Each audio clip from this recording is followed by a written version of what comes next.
Episode 62. Han Li watched the two figures recede into the distance, a strange smile playing on his lips. He then turned to look at senior brother Yan, only to find the man still standing there, staring blankly in the direction the two had gone. What a hopeless romantic. But no matter how you look at it, that Miss Mo doesn't seem the type to have any affection for him. I'm afraid she's already been scared off by his obsessive pestering. Sorry about that, junior brother Han. Well, a fair maiden is what a gentleman seeks. It's just a man's nature, nothing to be embarrassed about. Well, I won't hide it from you, junior brother Han. Yuju and I grew up together. I wouldn't call it a childhood sweetheart romance exactly, but we've always been very close. But as we grew up, Yuju only ever saw me as a brother. So after she turned me down a few times, I gave up on any other ideas. I just hope she finds a good husband and lives a happy life. But I never thought that just seeing Yuju again now, I'd still be completely helpless. I can't help but make a fool of myself like this. Han Li didn't reply. Instead, he looked at Yang Ge again. I'd only ever read about such hopeless romantics in books and stories. Never thought I'd see one in the flesh. If he truly meant what he said, I honestly don't know whether to admire his devotion or call him a fool. The two of them, chatting and laughing, arrived at the small building where Han Li had stayed the night before. Dr. Mo's wives were waiting there for Han Li's arrival, ready to give him a big surprise. They had just reached the second floor, and before Yengi could knock, Yan Shi's voice came from inside the room. Is that Han Li and Yan Ge? Yes, fourth mistress. Brother Yan, you may return. Han Li alone should enter. Yes, ma'am. Yan Ge clearly held Lady Yan in high regard, carrying out her orders without a moment's hesitation. He gave Han Li a slight smile, then quietly retreated down the stairs. Now Han Li was the only one left outside the room. Han Li stared coldly at the door. He didn't push it open immediately, but instead released his spiritual sense to probe the situation inside. He had no desire to be hacked to pieces by a roomful of ambushers the moment he stepped inside. Better to be careful. The room was quiet, with only a few people inside. Han Li relaxed a little, hearing only the faint breaths and heartbeats of Madame Yan and a handful of others. So he stepped forward, gave the door 2 light knocks, and then pushed it open to peer inside, intending to enter.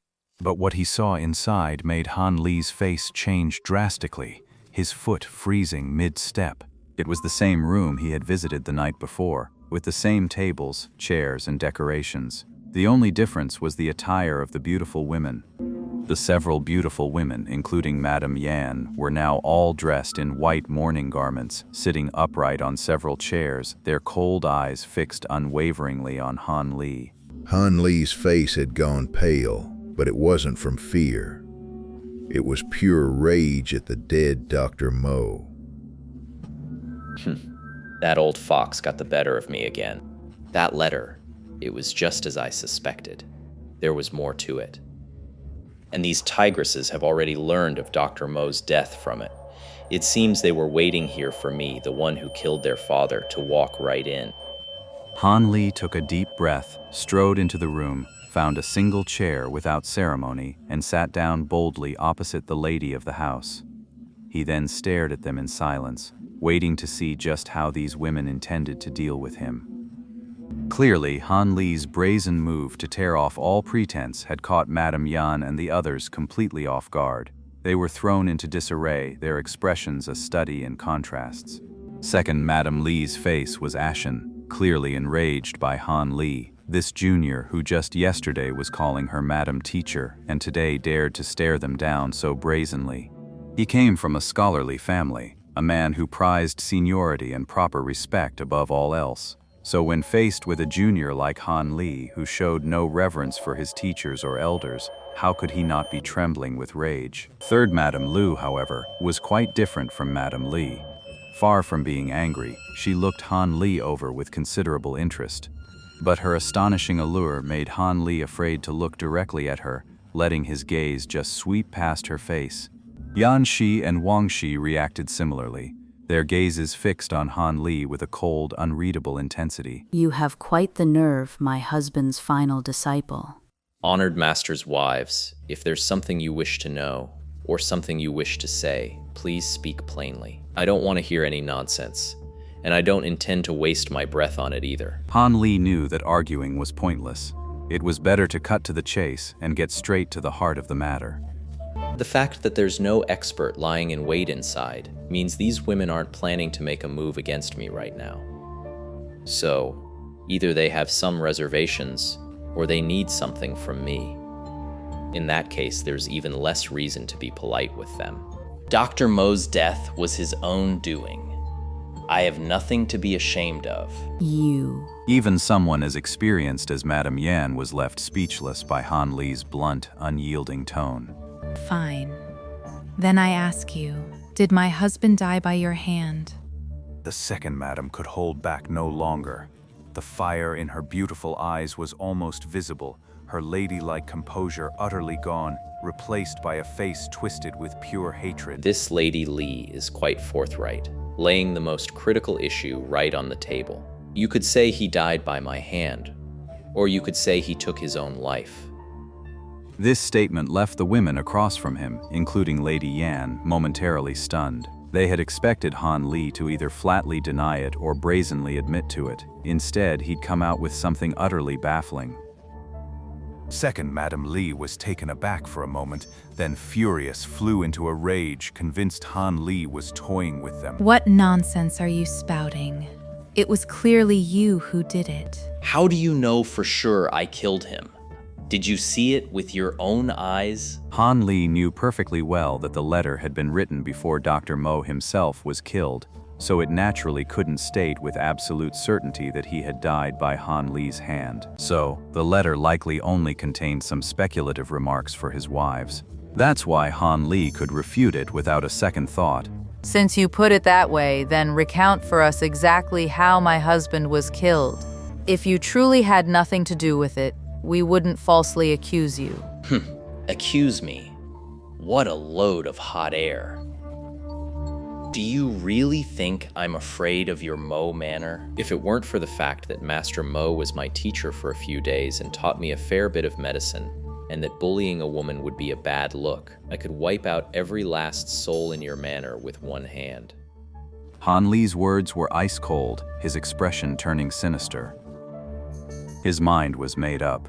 Since he couldn't trick the Mo family out of the jade, he had no choice but to resort to force to cure his poison.